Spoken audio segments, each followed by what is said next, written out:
Morning friends, welcome to study with Neelam. I hope आप सभी लोग बहुत अच्छे होंगे। आज है 18 सितंबर और 18 सितंबर के सभी best top current affairs question plus point two point section के साथ हम कंप्लीट करेंगे। सभी क्वेश्चन इंपॉर्टेंट हैं तो बिल्कुल मिस मत कीजिएगा। और आप लोगों को एक और इन्फॉर्मेशन देना चाहती हूँ कि हमने अभी तक 6 सितंबर तक मध्य प्रदेश का जो जीके करंट अफेयर्स देखा था वो 6 सितंबर का था। कुछ प्रॉब्लम्स आ गई थी इसलिए मैं वो वीडियो कंटिन्यू नहीं कर पाई। अब आपको जो करंट अफेयर्स है मध्य प्रदेश का वो फिर से कंटिन्यू मिलेगा। ओके, करंट अफेयर्स और प्लस उसके जो एमसीक्यूज हैं एमपी जीके के वो भी आपको साथ साथ मिलेंगे। तो वीडियो मिस करना बिल्कुल मिस मत कीजिएगा। और ये वीडियो रोज आपको 6 बजे इवनिंग में मिल जाया करेगी। ओके, इवनिंग में 6 बजे आपकी एमपी आएगी और कल से इवनिंग मॉर्निंग में 6 बजे आपका करंट आया करेगा। ओके, टाइमिंग चेंज हो गई है इसलिए मैंने आपको दोनों का बता दिया। तो आप लोग 6 बजे मॉर्निंग में और 6 बजे इवनिंग में वीडियो को बिल्कुल मिस मत कीजिएगा। ओके, और अगर आप स्टडी विथ नीलम चैनल पर पहली बार आए तो सबसे पहले स्टडी विथ नीलम चैनल को सब्सक्राइब कर लीजिए और बेल आइकन प्रेस करना बिल्कुल ना भूलें। ऑल पर क्लिक करें जिससे सभी वीडियो के नोटिफिकेशन आपको सबसे पहले प्राप्त हो। आप हमें ट्विटर पे, फेसबुक पे और इंस्टा पे फॉलो कर सकते हैं और हमारी सभी वीडियो के नोटिफिकेशन आपको यहाँ भी प्राप्त होंगे। पीडीएफ फाइल के लिए आप हमारा official Telegram channel study with Neelam join कर सकते हैं और सभी का लिंक आपको डिस्क्रिप्शन बॉक्स में मिल जाएगा। ओके फ्रेंड्स, तो चलिए शुरू करते हैं फटाफट आज का लेक्चर।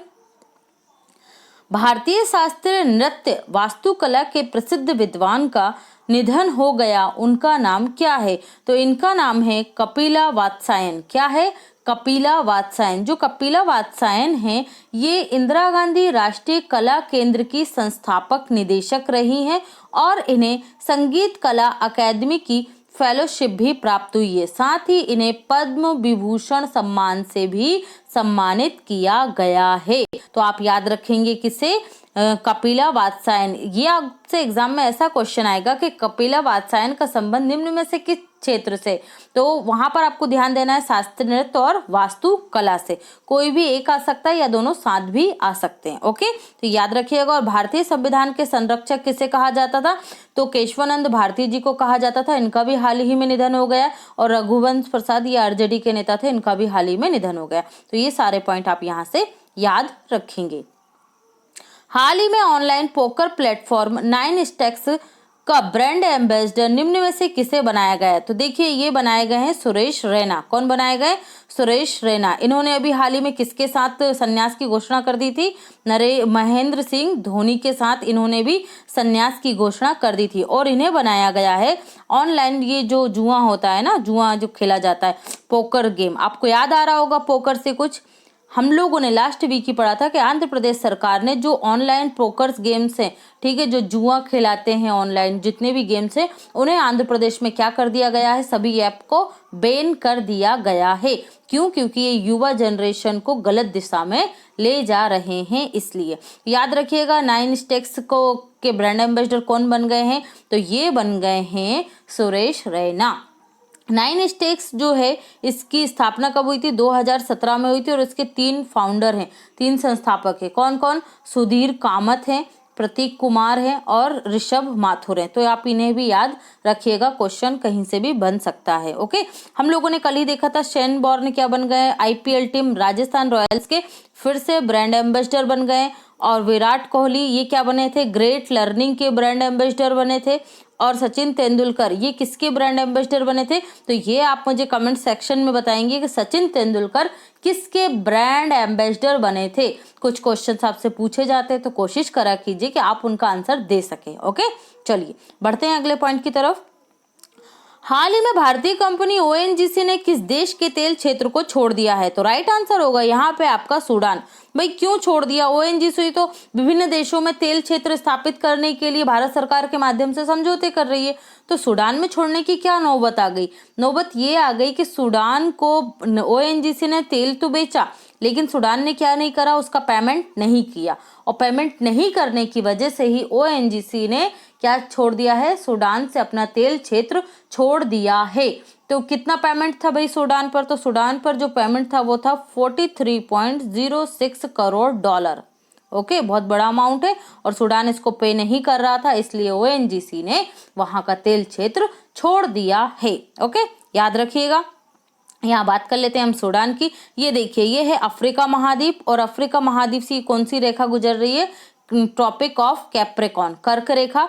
और ये है इक्वेडर रेखा, 0 डिग्री बोलते हैं हम इसे, या भूमध्य रेखा भी बोल सकते हैं आप। और ये 23.5 डिग्री दक्षिण में जो वो कौन है? मकर रेखा या कैप्रिकॉर्न, ठीक है, कैप्रिकॉर्न रेखा। तो ये याद रखिएगा पहली बात तो कि अफ्रीका एक अकेला महाद्वीप है जिससे ये तीनों रेखाएं गुजरती हैं। ओके, और अफ्रीका का ही ये देश क्या है? सूडान है। इसकी सीमा किससे लग रही है यहाँ पर? तो यहाँ लग रही है लाल सागर से। ये है भूमध्य सागर, या ऐसे ही बोलते हैं मेडिटेरियन सी, ठीक है। भूमध्य सागर की रानी किसे कहा जाता है? तो ये रहा देश इटली। किसे कहा जाता है? इटली को कहा जाता है। ओके, चलिए, तो यहाँ पर हम किसकी बात कर रहे हैं? सूडान की बात कर रहे हैं। तो सूडान की कैपिटल देख लेते हैं, खार्तूम। और मुद्रा क्या है? सूडानी पाउंड। क्या है मुद्रा? सूडानी पाउंड। देखिए यहाँ पर अफ्रीका में एक और चीज आपको दिख रही है, क्या? Victoria lake. जब आप मैप देखें तो जो जो चीजें आपको दिखती हैं उनको बिल्कुल आप देखते हुए एक नजर में देख लिया कीजिए कि कौन कौन सा है। और ये क्या है? ग्रीनविच मीन टाइम, ठीक है। यहाँ से क्या होता है? अपना टाइम डिसाइड होता है, ठीक है। चलिए, समय को निर्धारित करते हैं। हाल ही में जारी ग्लोबल स्मार्ट सिटी इंडेक्स 2020 में शीर्ष पर कौन सा देश रहा है या कौन सा शहर रहा है? ठीक है, तो यहाँ पर टॉप पर रहा है सिंगापुर। कौन रहा है टॉप पर इस लिस्ट में? सिंगापुर इस लिस्ट में टॉप पर रहा है। और ये जो इंडेक्स है किसने जारी किया? मैं आपको जब भी कोई इंडेक्स पढ़ाती हूँ तो सबसे पहले मैं आपसे यही बोलती हूँ कि पहले जो जारी कर रहा है, जो इस इंडेक्स को निकाल रहा है, उसे आपको याद रखना है, ठीक है। तो ये इंडेक्स जारी किया गया है इंस्टीट्यूट फॉर मैनेजमेंट डेवलपमेंट और Singapore university for technology design ने, दोनों ने मिलकर क्या किया है? इस इंडेक्स को जारी किया है। ओके, तो ये आप याद रखेंगे। और इसमें पहले नंबर पर कौन सा देश रहा है, कौन सा शहर रहा है? तो सिंगापुर टॉप करा है इस लिस्ट में। ओके, और जो भारत का हैदराबाद है, हैदराबाद की रैंकिंग इसमें भारत की दृष्टि से सबसे टॉप पर है। तो ये है 85 ओवरऑल देखेंगे अगर तो, ठीक है। और फिर है आपका दूसरे नंबर पर ये है हेलेंसिकी। किसकी कैपिटल है ये? फिनलैंड की कैपिटल है। और तीसरे नंबर पर है ज्यूरिख। ये कहाँ का शहर है? तो ये है स्विट्जरलैंड का शहर, ठीक है। क्या? ज्यूरिख। तो पहले नंबर पर सिंगापुर है, दूसरे पर हेलेंसिकी है और तीसरे पर क्या है? ज्यूरिख है। और भारत की दृष्टि से अगर देखा जाए तो हैदराबाद है कहाँ पर? 85 नंबर पर हैदराबाद है। दिल्ली है हमारा 86 पर स्मार्ट सिटीज में। और मुंबई है 93 नंबर पर और बेंगलुरु है 95 नंबर पर, ठीक है। तो ये आप याद रखेंगे। ओके, ये भी याद रखिएगा किसने जारी किया है। क्लियर है? चलिए बढ़ते हैं अगले पॉइंट की तरफ। हाल ही में आरबीआई के पूर्व गवर्नर का निधन हो गया, तो उनका नाम क्या है? तो ये हैं अमिताभ घोष। कौन है? अमिताभ घोष। आपको इनसे याद रखना है, इनका हाल ही में निधन हो गया 90 ईयर्स की एज में। ओके, और ये आरबीआई के सबसे कम समय तक के गवर्नर है। कौन से नंबर के थे गवर्नर? क्रम क्या था इनका? तो ये 16वें नंबर के थे और मात्र 16 दिन के लिए ये क्या थे? इसके गवर्नर रहे थे, ठीक है। तो ये आपको याद करने में दिक्कत नहीं होगी। कौन? अमिताभ घोष। और अभी कौन है आरबीआई के गवर्नर? तो ये है शक्तिकांत दास। ये किस क्रम के हैं? तो ये 25वें क्रम के हैं। कौन? शक्तिकांत दास। ओके, रघुराम राजन, इन्हें हाल ही में आईएमएफ इंटरनेशनल मॉनेटरी फंड में जो बाहरी सलाहकार समूह होता है उसका सदस्य बनाया गया है। बाहरी सलाहकार समूह, ठीक है। तो ये भी आप याद रखेंगे। उर्जित पटेल, ये भी अभी चर्चा में थे। क्यों थे भाई? इनकी एक बुक आई थी, क्या नाम था? The overdraft saving of Indian saver. तो ये सारे पॉइंट आप इस क्वेश्चन से याद रखेंगे। निम्न में से किस कंपनी ने एसबीआई बैंक के साथ मिलकर भारत की पहली, अब यहाँ पर पहला आ गया है तो क्वेश्चन चीख चीख कर बोलता है कि मैं इंपॉर्टेंट हूं, मुझे याद कर लो। तो हमें क्या करना है? याद करना है। कॉन्टेक्टलेस पेमेंट घड़ी, ठीक है, वॉच टाइटन पे लॉन्च की है। तो नाम से ही समझ में आ रहा है आपको। तो राइट आंसर क्या होगा? टाइटन कंपनी के साथ में, ठीक है।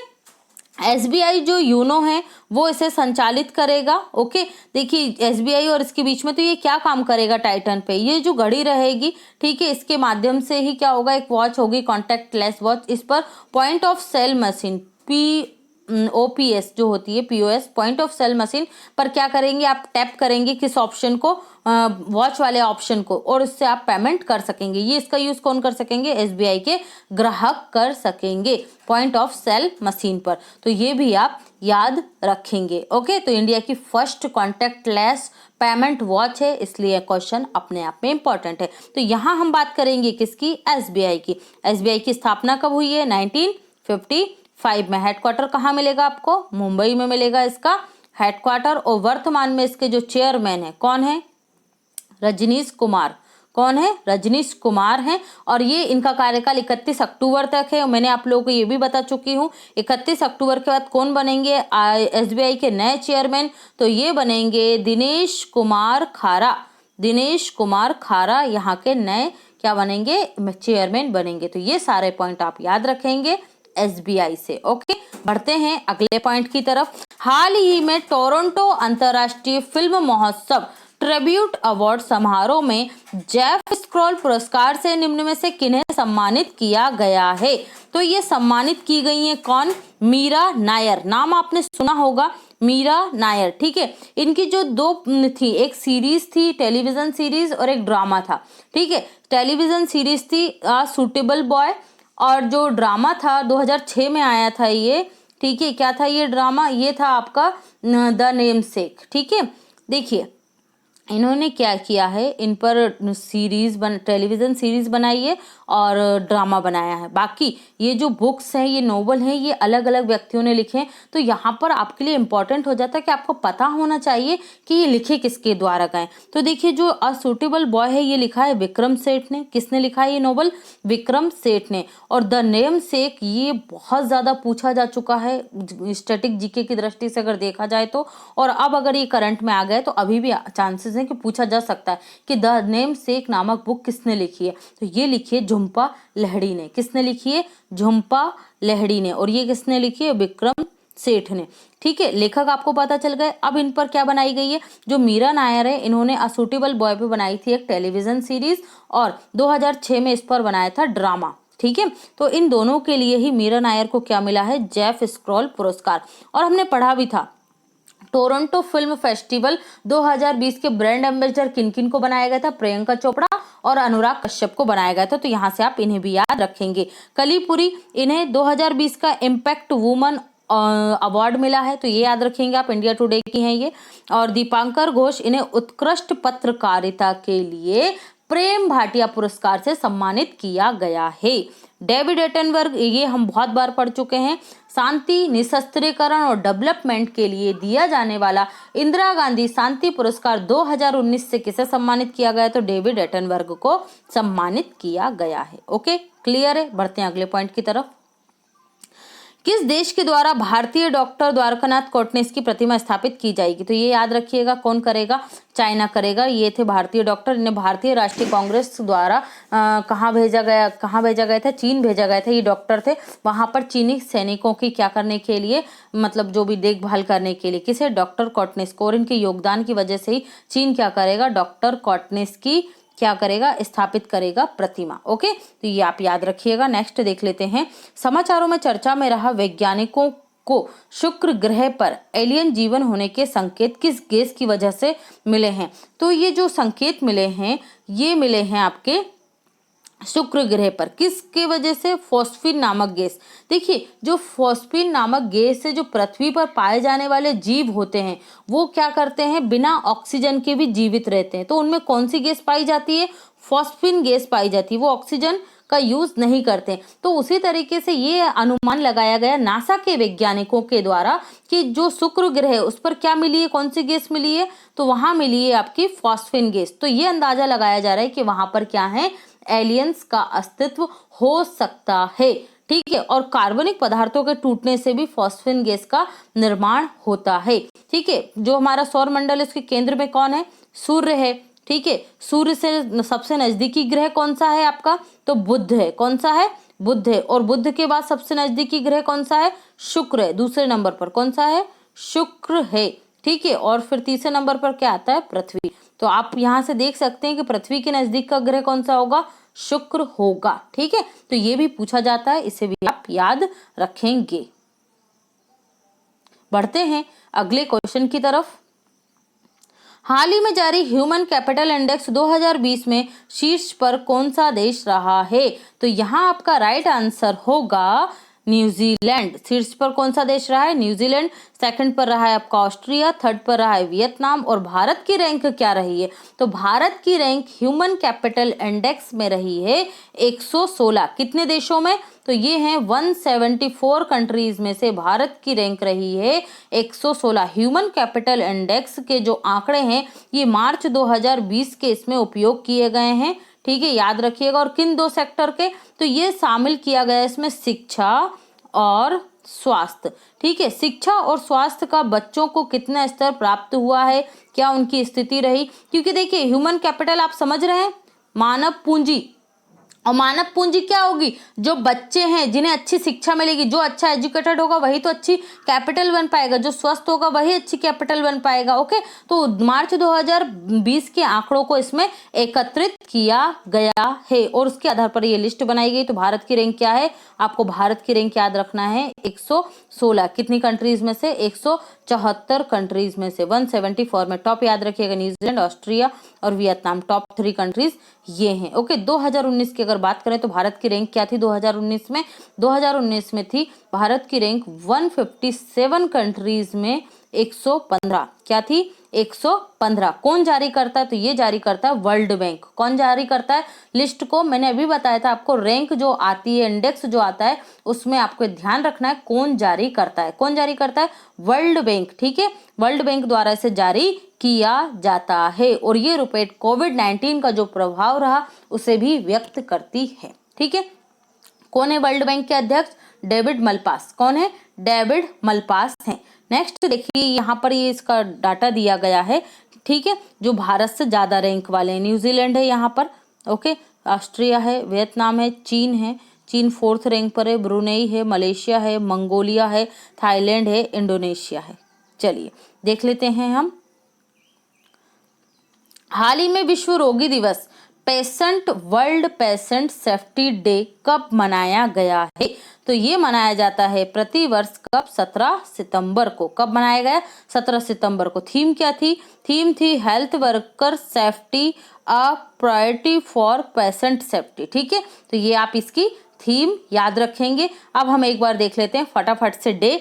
तो 2 सितंबर को मनाया गया विश्व नारियल दिवस, 5 सितंबर को विश्व शिक्षक दिवस और वर्ल्ड चैरिटी डे, 7 सितंबर को पहली बार मनाया गया international day of clean air for blue sky, और 8 सितंबर को मनाया गया अंतर्राष्ट्रीय साक्षरता दिवस। इसकी थीम क्या थी? Literacy teaching and learning in the covid crisis. 9 सितंबर को हमले से शिक्षा की रक्षा का अंतर्राष्ट्रीय दिवस पहली बार मनाया गया। किसने मनाया? यूएनओ ने मनाया। थीम क्या रही? Protect education save a generation. Next देखते हैं हम 10 सितंबर को आत्महत्या निषेध दिवस। थीम क्या थी? Working together prevent suicide. 11 सितंबर को राष्ट्रीय वन शहीद दिवस। 12 सितंबर को दक्षिण सहयोग संगठन का दिवस।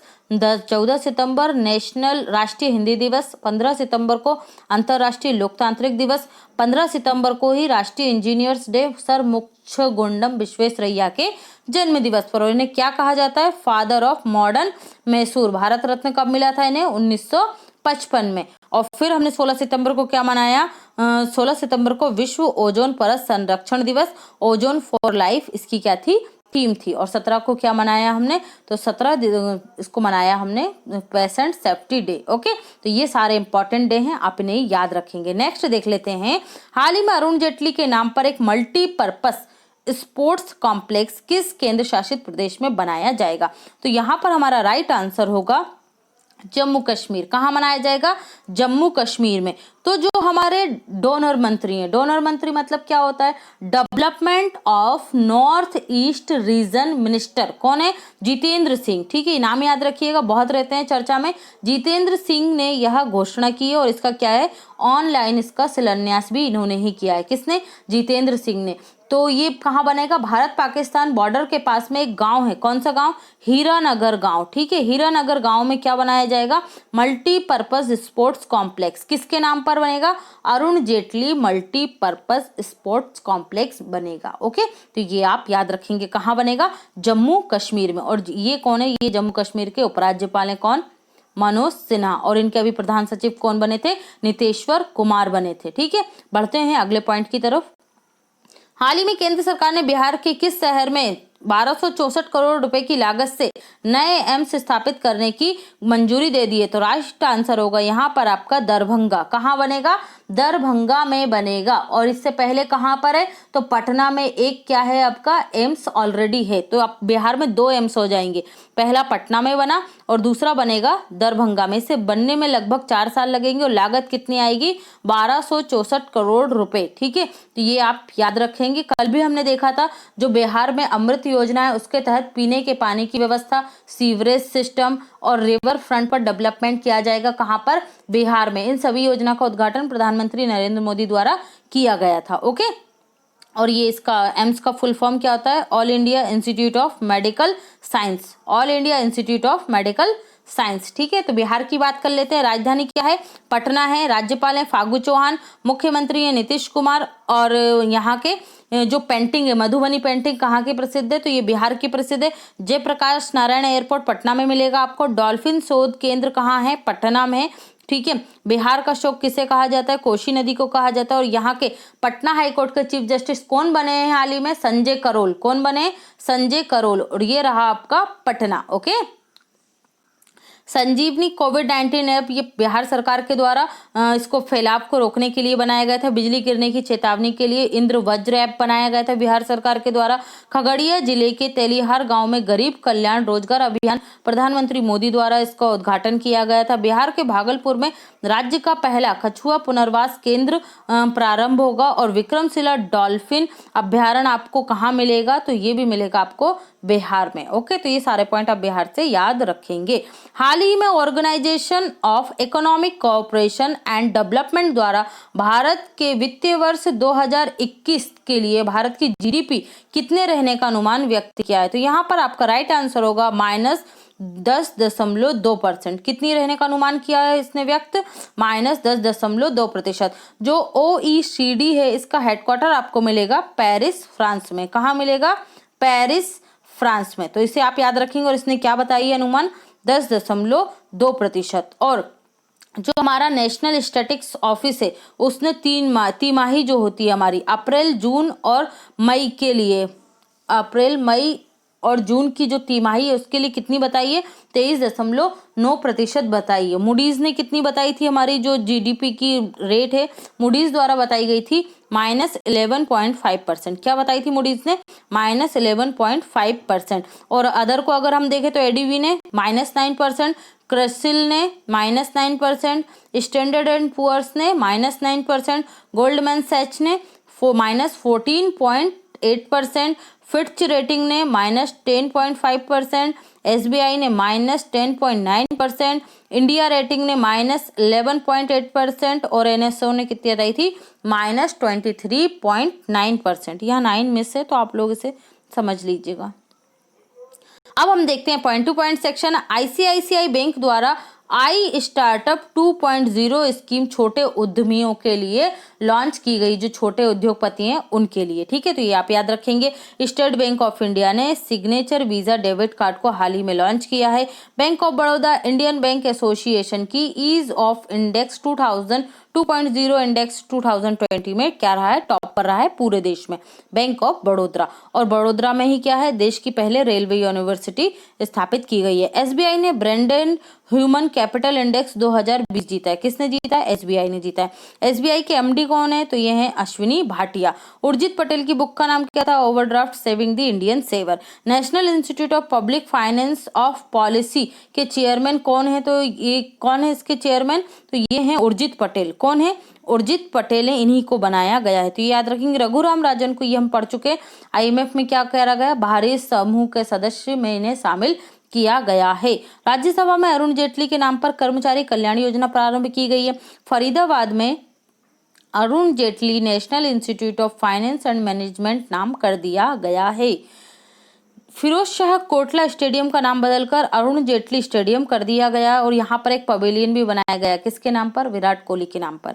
प्रियंका चोपड़ा और अनुराग कश्यप को टोरंटो अंतर्राष्ट्रीय फिल्म फेस्टिवल का ब्रांड एम्बेसडर बनाया गया था। ऑनलाइन पोकर गेम को आंध्र प्रदेश सरकार द्वारा बैन कर दिया गया है राज्य में। विराट कोहली ग्रेट लर्निंग के ब्रांड एम्बेसडर बने। Sachin Tendulkar Paytm first game के ब्रांड एम्बेसडर बने। किसके बने हैं?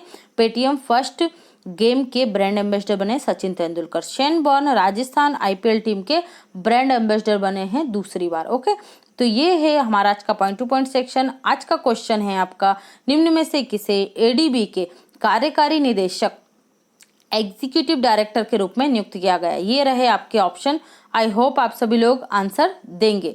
और कल का आपका क्वेश्चन था, कल के प्रश्न का जवाब है ये, हाल ही में रिचर्ड सी हॉलब्रुक विशिष्ट उपलब्धि पुरस्कार या डिटेंट लिटरेरी प्राइज 2020 से किसे सम्मानित किया गया? तो ये सम्मानित की गई थी मार्गरेट एटवुड। किसे सम्मानित किया गया था?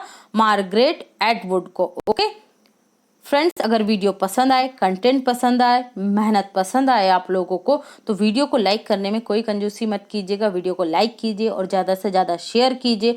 और अगर आप चैनल पर पहली बार आए तो सब्सक्राइब जरूर कर लीजिए। Okay, thanks for watching and take care.